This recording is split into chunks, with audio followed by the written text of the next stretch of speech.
নাউনের কাজ হচ্ছে প্রধান কাজ 5টা। কি কি?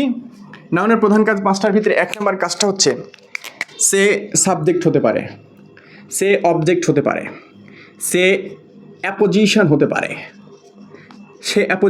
পারে, তারপরে সে কমপ্লিমেন্ট হতে পারে, সে কি হতে পারে? কমপ্লিমেন্ট হতে পারে। তারপরে সে অবজেক্ট অফ এ প্রিপজিশন হতে পারে। আর কিছু হতে পারে? হ্যাঁ, আরও হতে পারে। কিন্তু আমি কেন এখানে শুধুমাত্র 5টা দিলাম? এই 5টা এই কারণে দিলাম যে এই 5টা নাউনের কাজ একই সাথে নাউন ক্লজও সম্পূর্ণ করতে পারে। কোথায় নাউন ক্লজ? এই যে এইটি নাউন ক্লজ, তো এটি তো নাউন ক্লজ। তে নাউনের যে কাজগুলো রয়েছে এই কাজগুলো এই নাউন। ওকে ফাইন, তাহলে আমরা এখন আমার মূল যে ক্লাস সেটা শুরু করবো। ঠিক আছে, 1 নম্বর প্রশ্নটা হচ্ছে হোয়াট ইন্টারোগেটিভ নাকি রিলেটিভ প্রোনাউন? হট এমন একটা শব্দ, আপনি যখন প্রোনাউন পড়বেন তখন দেখবেন এই শব্দটা ইন্টারোগেটিভেও আছে, রিলেটিভ প্রোনাউনে আছে। কিন্তু আমার এইখানে ওই বিষয়টাই প্রশ্ন করতেছে বা আপনার কাছে জানতে চাচ্ছে যে এই হটটা ইন্টারোগেটিভ প্রোনাউন নাকি রিলেটিভ প্রোনাউন। এই উত্তরটা দেওয়ার ক্ষেত্রে আপনাকে কী করতে হবে? আপনাকে এখন ইন্টারোগেটিভ প্রোনাউনের বৈশিষ্ট্যগুলো এখানে খাটাতে হবে বাক্যটিতে, রিলেটিভ প্রোনাউনের বৈশিষ্ট্যগুলো এখানে খাটাতে হবে বাক্যটিতে। যেটার সাথে মিলবে সেটা উত্তর, আর যেটার সাথে যদি যে কোনো একটা জানলে হয়ে যায়। আপনি একটা মিলাবেন, ওইটা যদি মিলে তাহলে তো এটা হয়ে গেল, যদি না মিলে তাহলে অপরটা। তারা সুযোগ করে দিয়েছে। দেখেন হট ইন্টারোগেটিভ না রিলেটিভ প্রোনাউন। দেখেন যদি হট ইন্টারোগেটিভ প্রোনাউন হয় তাহলে সে কী করবে? 1 নম্বরে হচ্ছে সে প্রশ্ন করা বোঝাবে, মানে কোনো কিছু জানতে চাইবে ওই হট দ্বারা। দেখেন তো, হট দ্য সায়েন্টিস্ট প্রপোজ। হ্যাঁ, একটা মজার বিষয় হচ্ছে আমি প্রথমে যে বাংলা বাক্যটা নিয়ে আলোচনা করলাম না, এটা আসলে এই বাক্যটারই অর্থ। ঠিক আছে, আমি আসলে এই প্রশ্ন আমার টার্গেট ভাইয়া ইংরেজি গ্রামারকে একবারে তুলাধনা করা। তার জন্য আমাকে যেখানে যেতে হয় যা পদ্ধতি অবলম্বন করতে আমি করবো। ঠিক আছে, এই মোটোটা আপনারও হওয়া উচিত। আমার দরকার ইংরেজি গ্রামারকে হ্যাক করা। তার জন্য আমাকে যা করা লাগবে, যা করতে হবে, যার কাছে যাওয়া লাগবে, আমি প্রস্তুত, সদা প্রস্তুত। ওকে, দেখেন হোয়াট দ্য সায়েন্টিস্ট প্রপোজ, বিজ্ঞানীরা যা প্রস্তাব করেছিলেন, ওয়াজ সো রিভলিউশনারি, এত বিপ্লবিক ছিল দ্যাট যে মেনি এক্সপার্ট, অনেক বিশেষজ্ঞ ইনিশিয়ালি প্রথমে রিফিউজড, অস্বীকার করেছিল টু বিলিভ ইট, এটা বিশ্বাস করতে। এখানে কোনো কিছু জানার ব্যাপার আসতেছে না, সো এটা কোনো প্রশ্ন করতেছে না। ওকে, তার মানে এটা ইন্টারোগেটিভ প্রোনাউন না। Okay fine. 2 নম্বরে দেখেন এর শেষে একটা প্রশ্নবোধক চিহ্ন থাকা উচিত ছিল, নাই, আছে নাই, তার মানে এটাও বৈশিষ্ট্য হচ্ছে না। 3 নম্বরে দেখেন যদি এটা হচ্ছে কোনো ক্লজ যুক্ত করবে না, এটা কোনো মানে ইন্টারোগেটিভ প্রোনাউন যদি হয় হটটা, তাহলে সে ক্লজ যুক্ত করবে না, ঠিক আছে। তো এখানে দেখেন দ্য সায়েন্টিস্ট প্রপোজ, এটা হচ্ছে একটা ক্লজ, সে ক্লজকে যুক্ত করছে, দ্যাটস ওয়াই এটাও হবে না। তার মানে আমরা জেনে যাচ্ছি এই ইন্টারোগেটিভ প্রোনাউনের বৈশিষ্ট্য দিয়েই যে এইটা হচ্ছে আমার রিলেটিভ প্রোনাউন। ঠিক আছে, উত্তর ক্লিয়ার? এখান থেকে উত্তর আপনার ওকে। এখন আমরা যেহেতু রিলেটিভ প্রোনাউন, এর বৈশিষ্ট্যটা একটু মিলাই দেখি, একটু এক্সট্রা জানার জন্য আর কি। 1 নম্বর বৈশিষ্ট্য, সে হচ্ছে 2টা ক্লজ যুক্ত করবে, ঠিক আছে। আপনি দেখেন ক্লজ যুক্ত করবে। আপনি দেখেন এই যে ক্লজ হতে হলে একটা কি থাকা লাগবে? সাবজেক্ট থাকা লাগবে, একটা ফাইনাইট ভার্ব থাকা লাগবে, তাই না? ক্লজের ব্যাপারটা আলোচনা করবো আমরা হচ্ছে এই যে এখানে বিস্তারিত আলোচনা করবো। এখন যেটা দরকার সেটা হচ্ছে যে সাবজেক্ট আর ফাইনাইট ভার্ব থাকলে সেটা ক্লজ, তাই তো? সাবজেক্ট আর ফাইনাইট ভার্ব থাকলে সেটা নাকি হ্যাঁ প্রিন্সিপাল ক্লজ, এখানে আলোচনা করবো বিস্তারিত। যাই হোক, এখন সাবজেক্ট আর হচ্ছে ফাইনাইট ভার্ব থাকলে ক্লজ। তার মানে দ্য সায়েন্টিস্ট সাবজেক্ট আর প্রপোজড হচ্ছে ফাইনাইট ভার্ব, তার মানে সে ক্লজ যুক্ত করতেছে। ওকে, আবার 2 নম্বর কাজ হচ্ছে আপনার হচ্ছে রিলেশন তৈরি করবে। হচ্ছে আপনার কী করবে? রিলেশন তৈরি করবে। দেখেন এই যে হোয়াট দ্য সায়েন্টিস্ট প্রপোজড, যেটা প্রস্তাব করেছিল ওয়াজ সো রিভলিউশনারি, সেটা অনেক বৈপ্লবিক, এর সাথে একটা রিলেশন আছে। দ্যাট মেনি এক্সপার্ট, যেটা অনেকেই প্রথম অবিশ্বাস করেছিল, তার সাথে একটা রিলেশন আছে। তার মানে আমরা বেশ কয়েকটা জায়গায় দেখতে পাচ্ছি যে এই হটটা হচ্ছে আমাদের রিলেটিভ প্রোনাউন। ঠিক আছে ভাইয়া? ঠিক আছে ওকে, আমি আশা করি বুঝতে পারছেন। এখন কথা হচ্ছে যে এই যে রিলেটিভ প্রোনাউন বলতেছি না, শুধু রিলেটিভ প্রোনাউন বলতেছি, এইখানেও একটু ঝামেলা আছে। হ্যাঁ, যে আরেকটা বৈশিষ্ট্য রিলেটিভ প্রোনাউনের, যে এটা হচ্ছে তোমার মিডিলে বসবে। ঠিক আছে, মিডিলে বসবে। এটা কোথায় বসবে? মিডিলে বসবে। কিন্তু আমরা দেখতে পাচ্ছি যে হটটা মিডিলে নাই, সেটা প্রথমে চলে আসছে। এই বিষয়টাই নিয়ে আলোচনা করব এখন, যে যখন কোনো রিলেটিভ প্রোনাউন মিডিলে থাকার কথা কিন্তু সে প্রথমে চলে গেছে, সেই প্রোনাউনটার একটা স্পেশাল নাম রয়েছে, সেটা হচ্ছে কি? স্পেশাল নামটা হচ্ছে ফিউজড রিলেটিভ প্রোনাউন। আমি জানি না এর আগে আপনি কোথাও এই নাম শুনছেন কিনা বা এই স্ট্রাকচারও দেখেছেন কিনা, কারণ আপনি জানেন যে রিলেটিভ প্রোনাউনটা মিডিলে বসবে, এই পক্ষের সাথে এই পক্ষের সম্পর্ক স্থাপন করবে, এই পক্ষে একটা ক্লজ থাকবে, এই পক্ষে একটা ক্লজ থাকবে। কিন্তু এই বাক্যতে দেখা যাচ্ছে আমার রিলেটিভ প্রোনাউনটা প্রথমে চলে আসছে। কারণ কি? কারণটা হচ্ছে এই যে রিলেটিভ প্রোনাউনটা এখানে আসছে হট, এটা কোনো সাধারণ রিলেটিভ প্রোনাউন না, এটা কোনো সাধারণ রিলেটিভ প্রোনাউন না, এটা একই সাথে আরপি রিলেটিভ প্রোনাউন, আবার একই সাথে সে কি জানেন? সে হচ্ছে অবজেক্ট, সে হচ্ছে অবজেক্ট, একই সাথে সে অবজেক্ট, একই সাথে সে কি? অবজেক্ট। কিভাবে? দেখেন, দ্য সায়েন্টিস্ট প্রপোজড, বাক্যটা যদি মূল ফর্ম এইরকম যে দ্য সায়েন্টিস্ট প্রপোজ সামথিং, তাই তো? দ্য সায়েন্টিস্ট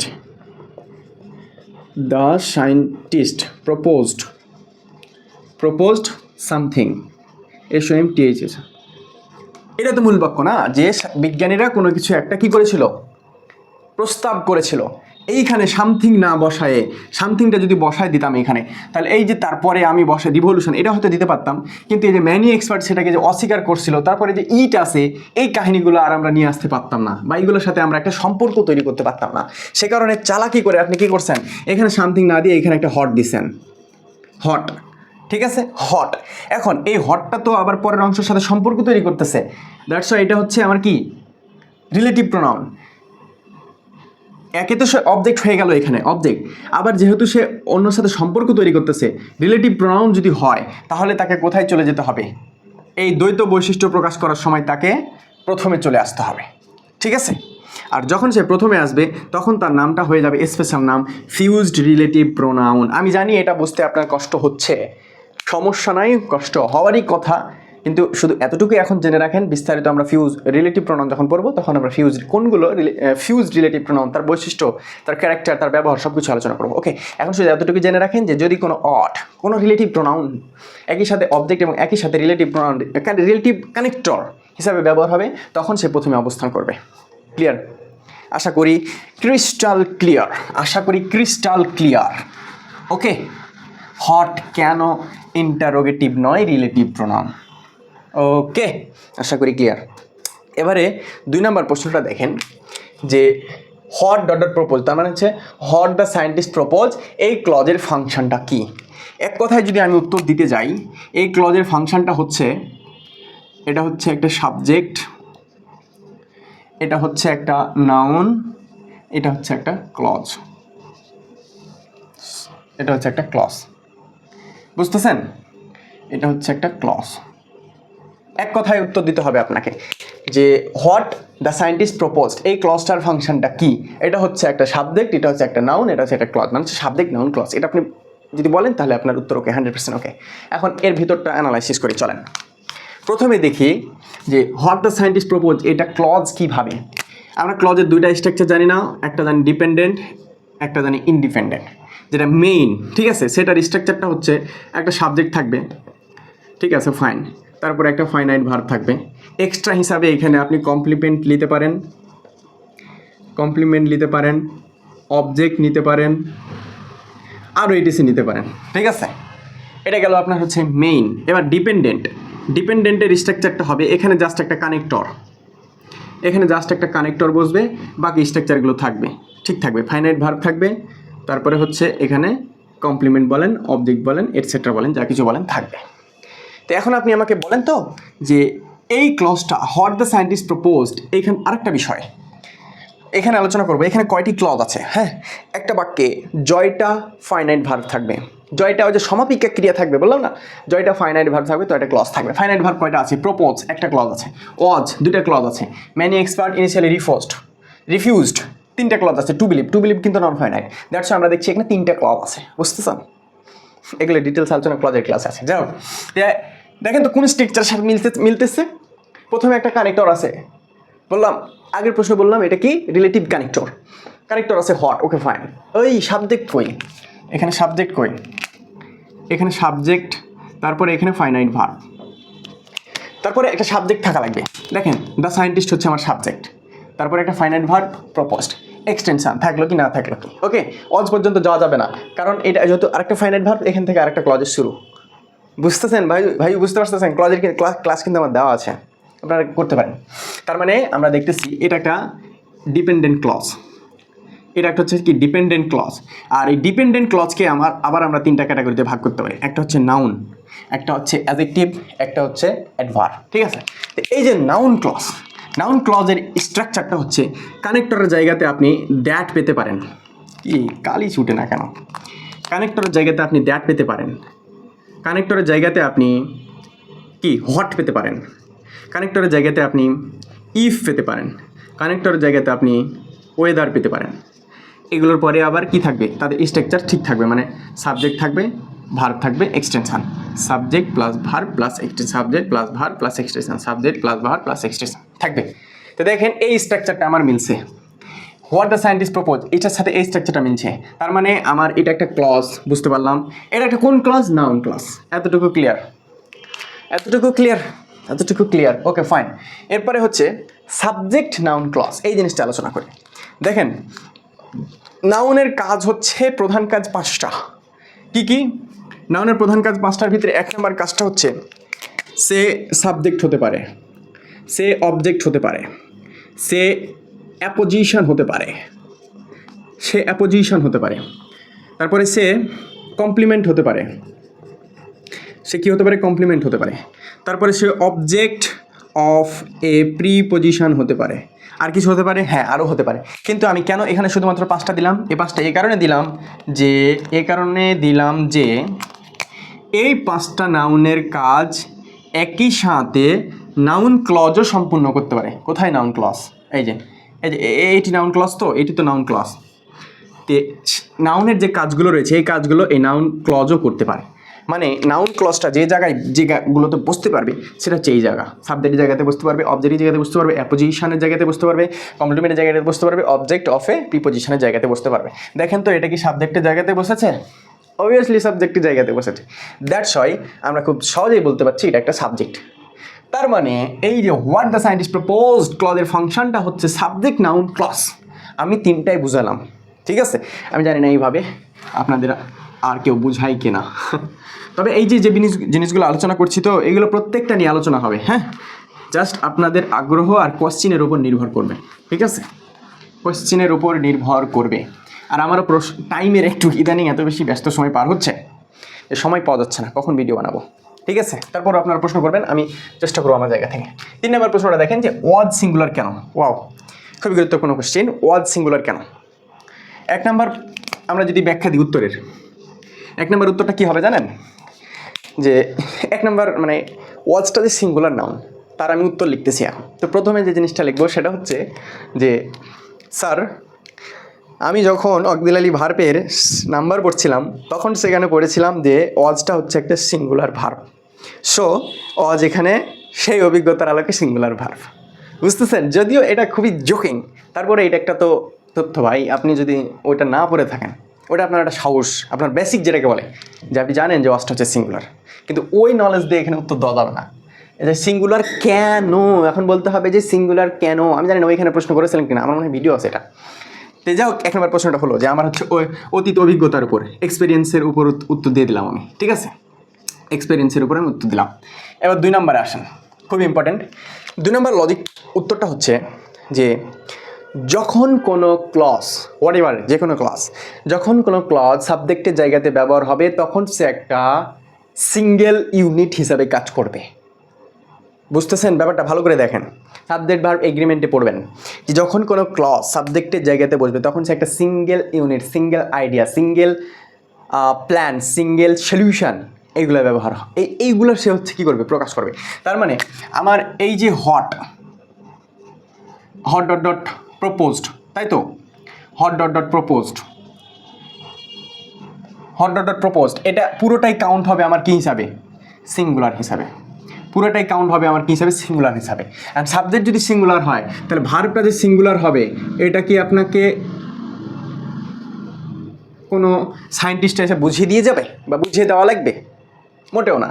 কারণ যখন আমার এই শাব্দিকটা সিঙ্গুলার হবে, তখন যে ভার্বটা সিঙ্গুলার হবে। তাই 2 নম্বর যে ওয়াজ সিঙ্গুলার কেন? কারণ আমরা জানি যে যখন কোনো ক্লজ সাবজেক্ট হিসেবে ব্যবহার হয় তখন সে একটা সিঙ্গেল ইউনিট হিসেবে কাজ করে, যেহেতু সে সিঙ্গেল ইউনিট তারপর সে সিঙ্গুলার ভার্ব হবে, দ্যাটস ওয়াই ওয়াজ এখানে সিঙ্গুলার। ক্লিয়ার? ওয়াজ এখানে সিঙ্গুলার। ক্লিয়ার? এবার আসেন 3 নম্বর একটা কাহিনী আসেন। 3 নম্বর কাহিনী না, আসলে এই যে কথাটা বললাম, যখন সে সাবজেক্ট হিসেবে ব্যবহার হবে তখন সে হচ্ছে সিঙ্গেল ইউনিট হিসাবে। এর ছোট্ট একটা ব্যতিক্রম আছে। ব্যতিক্রমটা হচ্ছে যখন আমার সেন্টেন্সটা এরকম থাকবে যে what I need and what I কি ওয়ান্ট আর টু ডিফারেন্ট থিংস, আর টু ডিফারেন্ট থিংস। দেখেন তো ভাই, এইখানে তো হচ্ছে হোয়াট আই নিড এটা একটা ক্লজ, হোয়াট আই ওয়ান্ট এটা একটা ক্লজ, অ্যান্ড দ্বারা যুক্ত হয়েছে, তার মানে পুরোটা একটা আইডিয়া। আমি যেটা চাই আর আমি যেটা হচ্ছে প্রয়োজন, ঠিক আছে? এই দুইটা হচ্ছে কি ডিফারেন্ট, মানে এক জিনিস নয়, দুটো আলাদা জিনিস। তার মানে এই যে হোয়াট আই নিড একটা ক্লজ, আবার হচ্ছে হোয়াট আই ওয়ান্ট দুইটা ক্লজকে অ্যান্ড দ্বারা যুক্ত করছে, এখানে আইডিয়াটা কি হয়েছে? প্লুরাল হয়ে গেছে। দ্যাটস ওয়াই এখানে ইজ না, এখানে আর। ঠিক আছে, বুঝতে পারছেন? এটার হচ্ছে ব্যতিক্রম। এটার হচ্ছে ব্যতিক্রম কোনটার? যে যখন কোনো ক্লজ সাবজেক্ট হিসাবে ব্যবহার হবে তখন সে সিঙ্গেল ইউনিট হিসাবে। ব্যতিক্রম হচ্ছে যে একাধিক ক্লজ যদি যুক্ত হয় তাহলে সে হচ্ছে কী হবে? প্লুরাল ভার্ব নেবে এবং প্লুরাল হয়ে যাবে। ঠিক আছে, এটা ব্যতিক্রম, সব জিনিসের ব্যতিক্রম থাকে।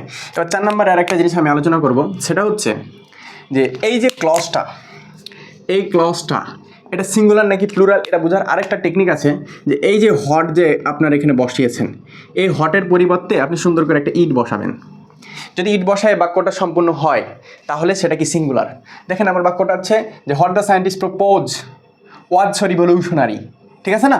তাহলে এই প্রপোজ পর্যন্ত যদি আমি ইট বসাই, তারপরে এখানে বসবে কি ওয়াজ, তারপরে আছে শো, তারপরে রিভলিউশনারি, তাই তো? Stop. It was so revolutionary, এটা ছিল খুবই বিপ্লবিক, একটা অর্থ প্রকাশ করতেছে না? তার মানে আমরা ইট দিয়ে এটাকে কী করতে পারছি? রিপ্লেস করতে পারছি। ইট দিয়ে আমরা এটাকে রিপ্লেস করতে পারতেছি। যেহেতু রিপ্লেস হচ্ছে সেহেতু আমরা এটাকে সিঙ্গেল ইউনিট হিসাবে কাউন্ট করে নিতে পারবো। আর এটা যেহেতু সিঙ্গেল ইউনিট, সো ওয়াজটা হচ্ছে আমার সিঙ্গুলার, ভার্বটা হবে কি আমার সিঙ্গুলার। ক্লিয়ার? আশা করি ক্রিস্টাল ক্লিয়ার হয়ে গিয়েছেন, আশা করি ক্রিস্টাল ক্লিয়ার হয়ে গিয়েছেন। এরপর আমাদের পরের প্রশ্নের উত্তর দিব। পরের প্রশ্নটা কি? পরের প্রশ্নটা হচ্ছে রিভলিউশনারি অ্যাডজেক্টিভ কেন? Wow, important. এই যে রিভলিউশনারি, এই ওয়ার্ডটা কেন অ্যাডজেক্টিভ? কেন অ্যাডজেক্টিভ? চলেন 1 নম্বর আমরা হচ্ছে মরফোলজিক্যাল অ্যানালাইসিস বা ডেরিভেটিভ অ্যানালাইসিস দিই।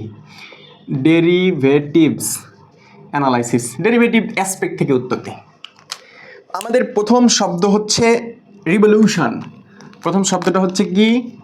রিভলিউশন। রিভলিউশন, এটা হচ্ছে আমার প্রথম শব্দ, তাই তো? এখন এর সাথে কি করতেছি? একটা অ্যারি নামক অ্যাডজেক্টিভ সাফিক্স যুক্ত করছি। সাফিক্স যুক্ত করছি, দিয়ে আমাদের রেজাল্ট পাচ্ছি কি? রিভলিউশনারি। রিভলিউশনারি, এটা হচ্ছে আমার একটা অ্যাডজেক্টিভ। তার মানে আমরা যদি ডেরিভেটিভসের দিক দিয়ে অ্যানালাইসিস করতে যাই তাহলে এর মূল শব্দ ছিল রিভলিউশন নাউন, এর সাথে অ্যারি নামক অ্যাডজেক্টিভ সাফিক্স যুক্ত করে সেটাকে করে দিলাম রিভলিউশনারি, মানে অ্যাডজেক্টিভ। দ্যাটস ওয়াই এটা হচ্ছে একটা অ্যাডজেক্টিভ। কিন্তু এটা তো বাইরের, আমাকে বাক্য অনুযায়ী উত্তর দিতে হবে।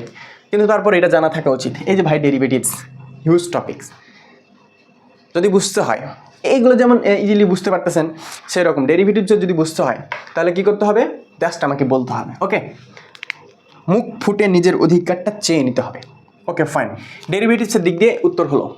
এরপরে উত্তরটা দেখেন সেন্টেন্সের দিক দিয়ে, পজিশনের দিক দিয়ে। পজিশনের দিক দিয়ে উত্তরটা দিয়ে দেখেন। রিভলিউশনারি পূর্বে একটা ওয়ার্ড আছে, সেটা হচ্ছে শো। এই শোটা কি? এই শোটা হচ্ছে আমাদের অ্যাডভার্ব।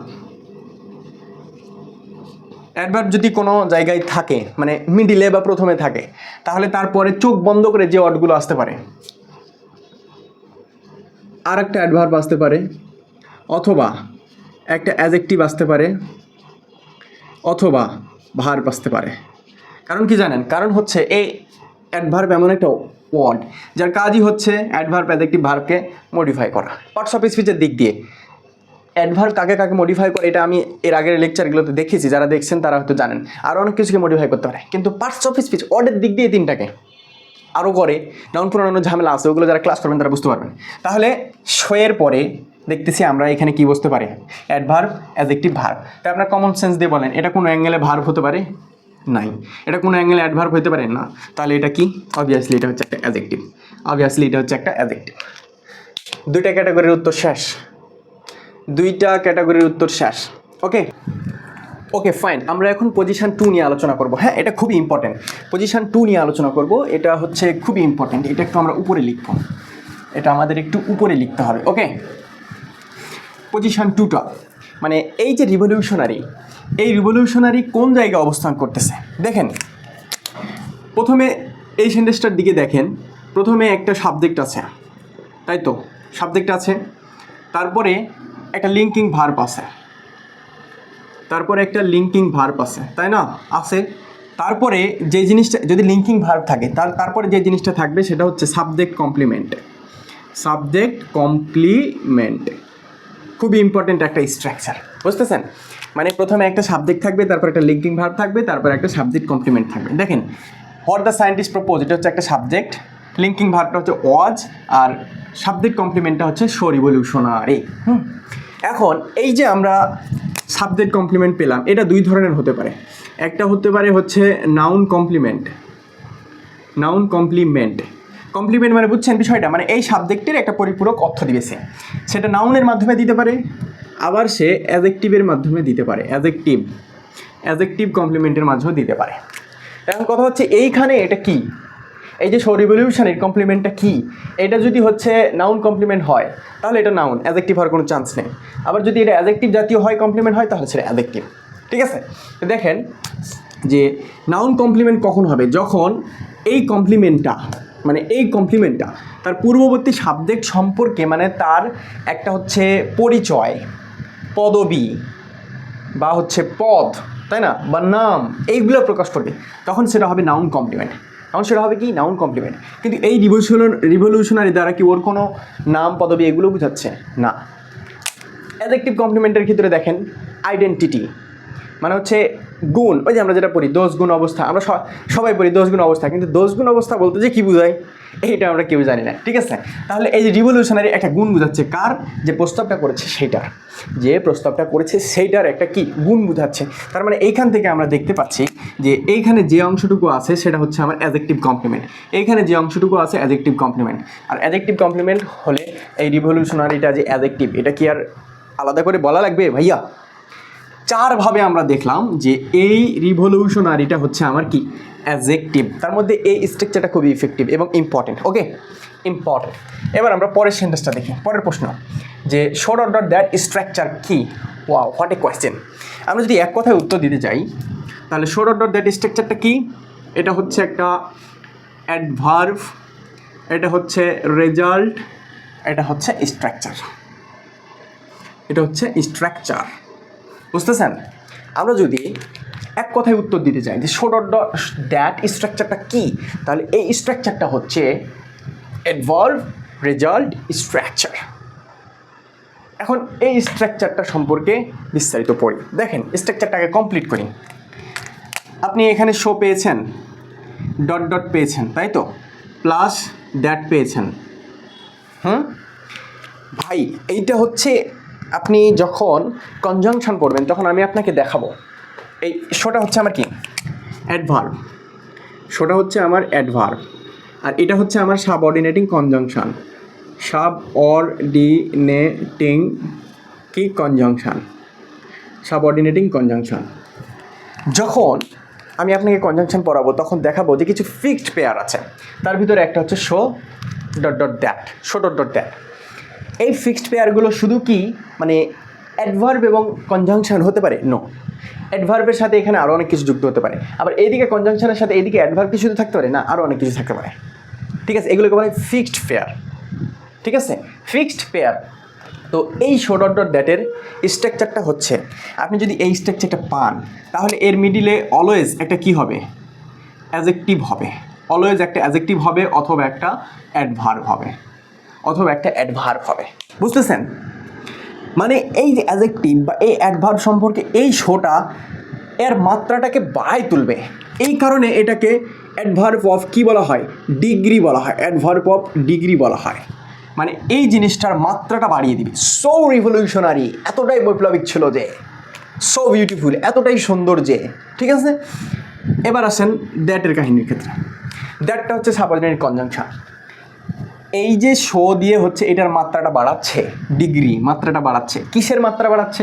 শোয়ের পূর্বে ঘটে যাওয়া কোনো ঘটনা, শোয়ের পূর্বে ঘটে যাওয়া কোনো ঘটনা কি হোয়াট দ্য সায়েন্টিস্ট প্রপোজ, সায়েন্টিস্টরা যেটা প্রপোজ করেছিল, মানে যে প্রস্তাবটা দিয়েছিল সেটা এতটাই রিভলিউশনারি ছিল যে।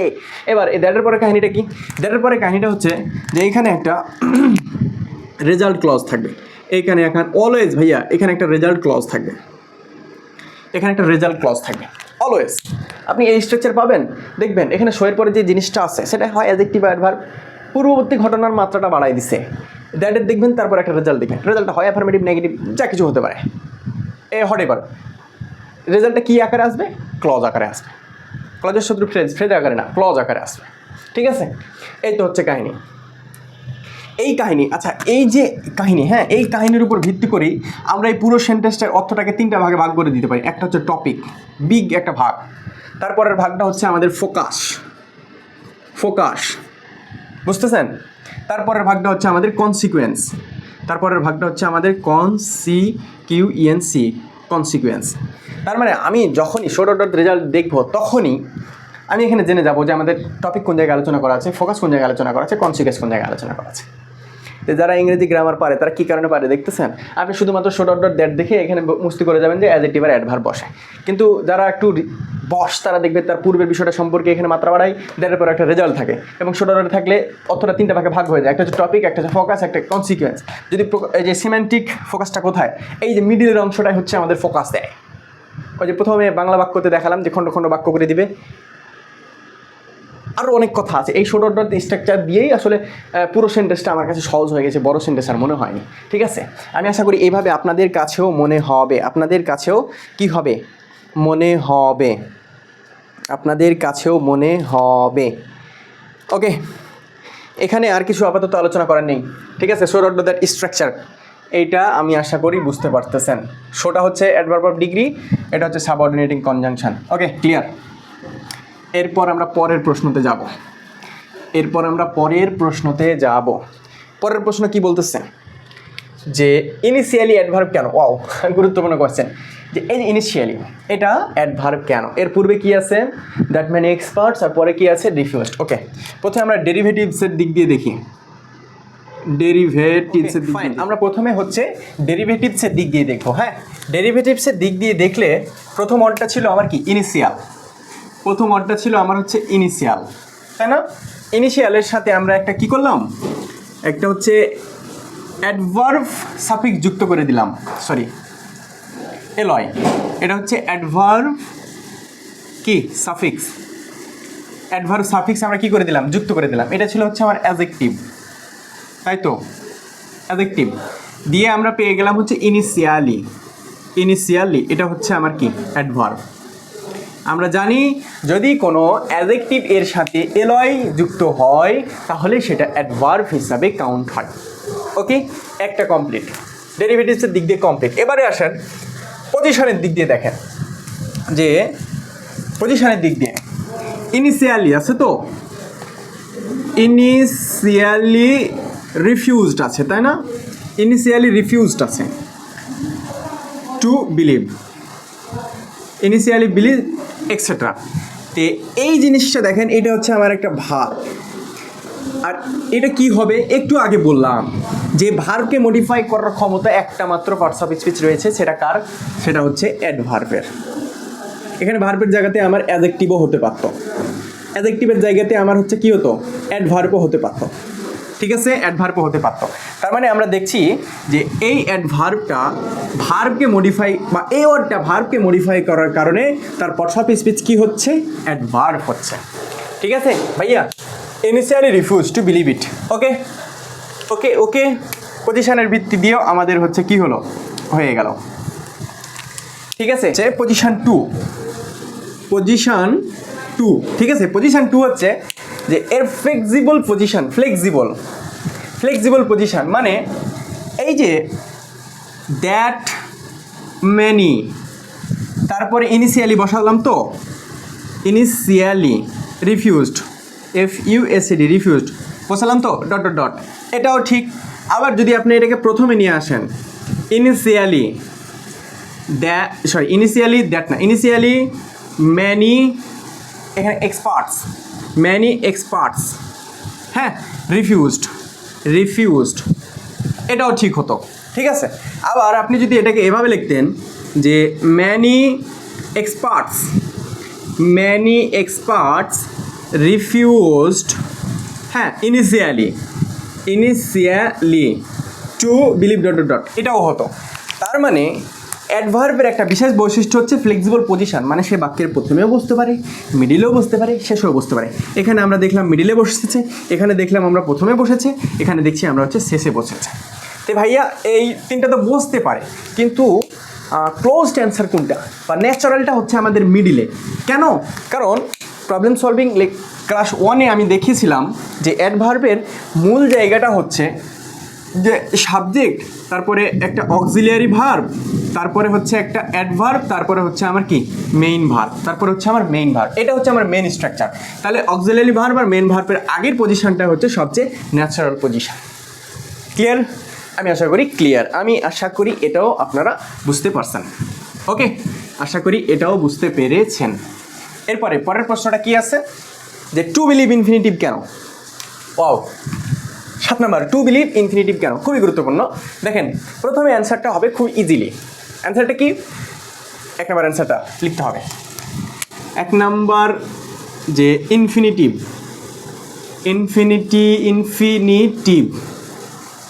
টপিক, আমার গ্রামারে ইনফিনিটিভ টপিক নামে একটা টপিক আছে, সেখানে আলোচনা করা হয় যে টু এটা হচ্ছে একটা প্রিপোজিশন, এরপরে সবসময় ভার্বের আইএনজি ফর্ম বসে, তাই তো।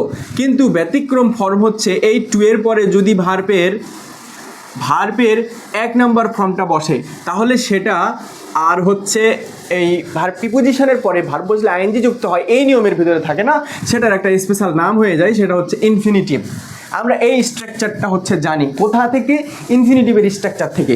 আমাদের যে জায়গাটুকু জানতে চেয়েছে যেটা ইনফিনিটিভ কেন, আমরা দেখছি আমাদের স্ট্রাকচারের সাথে মিলে যাচ্ছে। মানে হচ্ছে to believe, BELIEV, believe, preposition two, এবং এখানে হচ্ছে ভার্বের বেস ফর্ম। দ্যাটস ওয়াই এটা হচ্ছে একটা ইনফিনিটিভ, দ্যাটস ওয়াই এটা হচ্ছে একটা ইনফিনিটিভ। এটা হচ্ছে একটা সিম্পল ব্যাখ্যা, ঠিক আছে? এটা হচ্ছে একটা সিম্পল ব্যাখ্যা। এবার একটু ডিপলি ব্যাখ্যাতে যাই, চলেন। এই ব্যাখ্যাটা কেমন একটু হাসির, যে ভাই